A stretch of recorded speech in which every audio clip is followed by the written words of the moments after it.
Hi friends, আবার একটা নতুন ব্লগ নিয়ে চলে এসেছি। তো অনেক দিন ভিডিও দেওয়া হয়নি, তো কি কারণ কি না সমস্ত কিছু তোমাদের সাথে শেয়ার করব। তো এখন এই যে পুজো হয়ে গেছে, আর তোমাদের দেখায় ঠাকুরের তোমরা তো জানোই যে আমি ঠাকুর এনেই থাকি, আর ঠাকুরের সব কিছু দেখাতে তোমাদের পছন্দও করি। মানে পুজো টুজো অত দেখাতে পারি না, যেহেতু একা হাতে করি, সেহেতু পুজো হয়ে গেছে, এমনি তোমাদের চলো ঠাকুরকে দেখাই। তো এই দেখো, পুজো হয়ে গেছে, আমার গুপু সোনা সোয়েটার পরে বসে আছে, আর মা লক্ষ্মী আজকে যেহেতু বৃহস্পতিবার, এই দেখো পুজো হয়ে গেছে। টিফিন তো খাওয়া হয়ে গেছে, ঠাকুর পুজোও হয়ে গেছে, তোমাদের তো দেখালাম। আর এখন বাবু গেছে পরীক্ষা দিতে, আর অনেক দিন ধরেই পরীক্ষা শুরু হয়ে গেছে, আজকেই শেষ।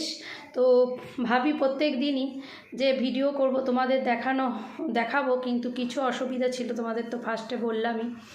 তো ওই কারণে এত সকালটা তাড়াহুড়ো থাকে যে তোমাদের দেখাতেই পারিনি আজকে, যেহেতু। তো কি কারণ কি না সব তোমাদের সাথে পরে শেয়ার করছি। আর এই দেখো বাচ্চাগুলো চলে এসছে পড়তে। এই দেখো, ওই যে বলছে দিদিমণি এখানে কি হবে, এই যে চুল ছাড়ায়নি, চুলগুলো দাঁড়িয়ে আছে। এই দেখো বাবু বসে আছে, বাবুর তো পরীক্ষা চলছিল, আজকেই শেষ হলো পরীক্ষা। তো সকালে ভিডিও করতে পারিনি, এত তাড়াহুড়ো থাকে। আর এই ঘরটার এখনও রং হয়নি, আস্তে আস্তে সব হচ্ছে। আর বাবু এই যে বসে আছে।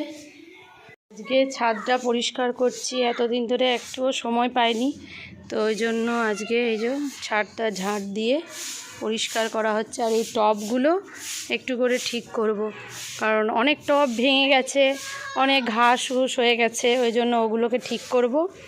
আর ভাবছি যে নতুন গাছ নিয়ে আসব, গোলাপ আর নতুন টব। বেশ সুন্দর জায়গাটা, অনেক দিন যত্ন করা হয়নি বলে দেখো কেমন হয়ে গেছে। তো আজকে ভাবছি পুরো একদম পরিষ্কার করব। এই দেখো কি অবস্থা, গাছগুলো সব ছাঁটি দিয়েছি, কিছু গাছ রেখেছি আর কিছু গাছ একদম বাদ দিয়ে দিয়েছি। ভাবছি নতুন আনবো, শুধু গোলাপ গেঁদা লাগানো চলে, শীতকালে গেঁদাই হয়, কিন্তু আমাদের আবার গেঁদা লাগাবো কি, কাঠবিড়ালিতে সব গেঁদা গাছ খেয়ে নেয়, ওই জন্য ওষুধও পাওয়া যায় কাঠবিড়ালি, কিন্তু যেহেতু বাবু আছে সেহেতু ওষুধ কোনো দিন দিই না। তো এই দেখো কি অবস্থা। আর এই দিকটা ঝাড় দেওয়া হয়েছে, আর এই দিকটা এখন কাজ চলছে। তো এই দেখো পুরো একদম ঠিক করে বাগানো হয়ে গেছে, যা সব ফালতু গাছ ছিল সব একদম ছাটিয়ে দিয়েছি। এগুলো ভাবছি যে নতুন গাছ আনবো। তো এই দেখো আম গাছটা দেখো কত বড় হয়ে গেছে, আর এগুলো সব পরিষ্কার করলাম, এদিকে এদিকে এগুলো সব। দুপুরে হয়েছিল বাঁধাকপি শিমে ভাজা আর মাছের ফুলকপি আলুর ঝোল। তো এখন সন্ধে হয়ে গেছে, আর একটু চাউমিন বানিয়েছিলাম, ওর বাবার একটু মুখটা ঠিক নেই তার জন্য। আর তোমাদের সকাল থেকেই বলছি যে কেন এত ব্লগ দিতে দেরি হলো, তো সেটার কারণ হচ্ছে এই যে আমাদের বাবু রয়েছে, এই যে বাবুর বাবা কিন্তু নার্সিংহোমে ভর্তি ছিল।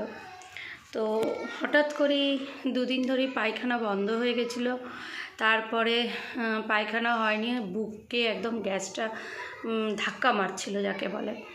তো হঠাৎ এত বাড়ি হয়, ডাক্তার ইমিডিয়েটলি বলে ভর্তি করতে, দেখাতে যখন যায়।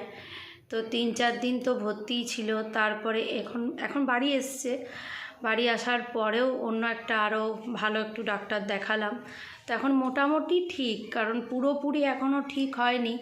তো তার জন্যই তোমাদের ব্লগ 2 সপ্তাহের ওপর হয়ে গেল দিতে পারিনি, কারণ ওকে নিয়েই এতটাই ব্যস্ত ছিলাম যে দৌড়াদৌড়ি যাকে বলে।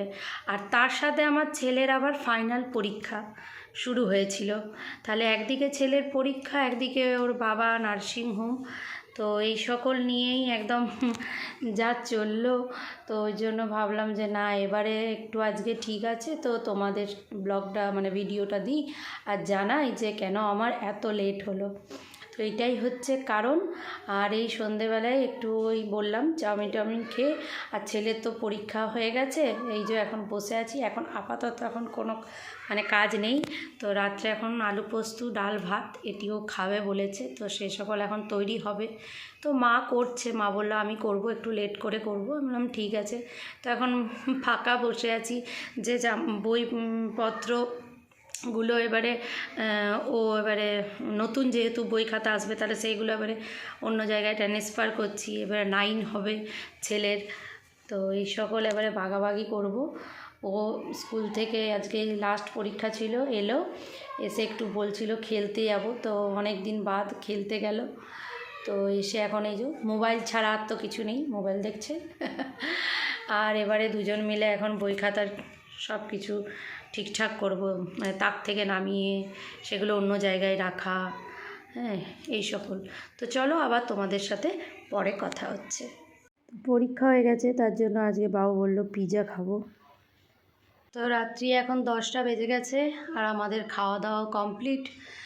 রাত্রে তো বললামই, তোমাদের মেনু বলেছিলাম পোস্ত ডাল ভাত, তো আমাদের খাওয়া দাওয়া হয়ে গেল। তো এরই সাথে ব্লগটা শেষ করছি। তোমাদের কেমন লাগলো আজকের ব্লগটা তোমরা অবশ্যই জানিও, আর তার সাথে লাইক কমেন্ট শেয়ার, আর দেখতে ভুলো না ব্লগ উইথ লিলি।